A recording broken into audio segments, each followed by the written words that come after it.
Exactly 150 years ago, as I speak this in 2012, a 34-year-old man, his 29-year-old wife, and 4-year-old son packed their meager belongings to begin an epic journey. They have always lived near the River Sheaf in Yorkshire, England, as had their ancestors as long as anyone could remember.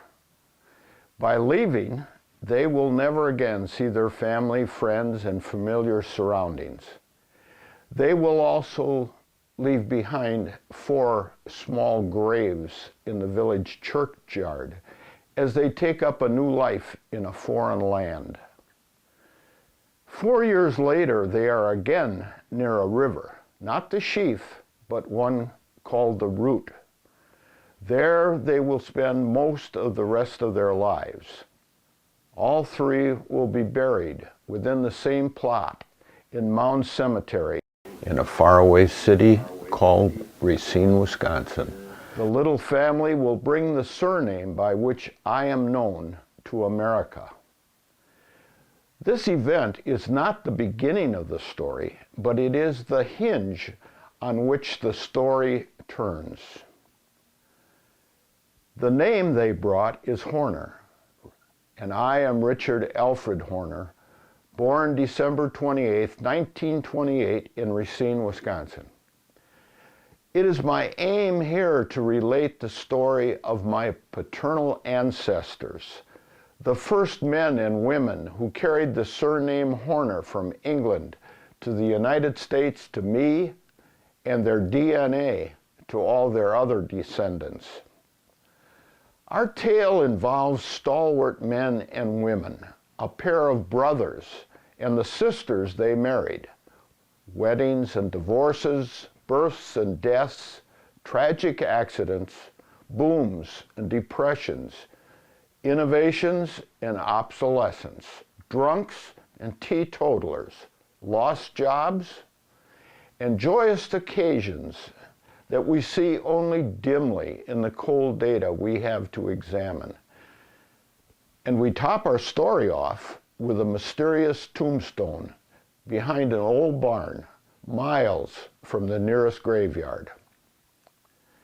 We will learn of men willing to abandon familiar surroundings to seek economic gain, men and women who were able to put aside tragedy after tragedy in pursuit of life, liberty, and happiness.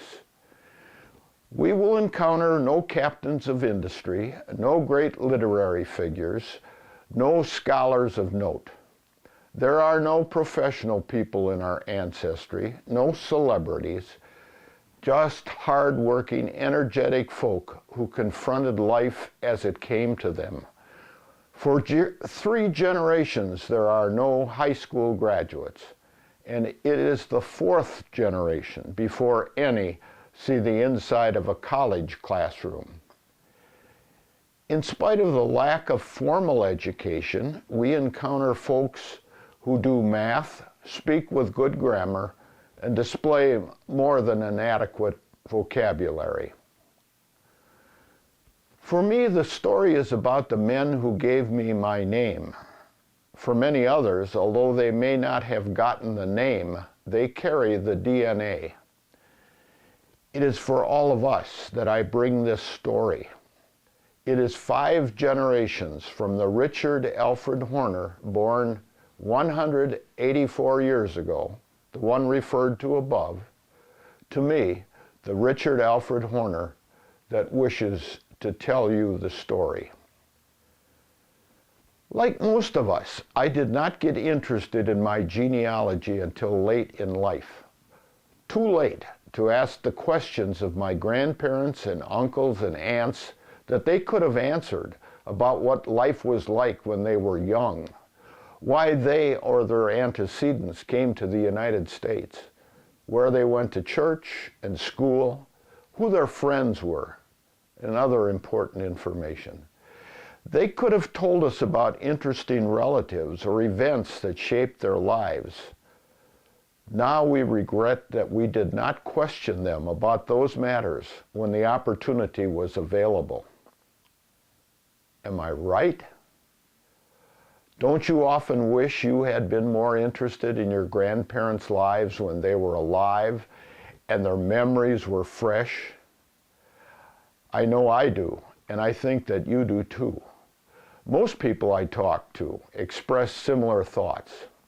And I was surprised to learn from my dad's papers that after his retirement in 1976, unbeknownst to me, he began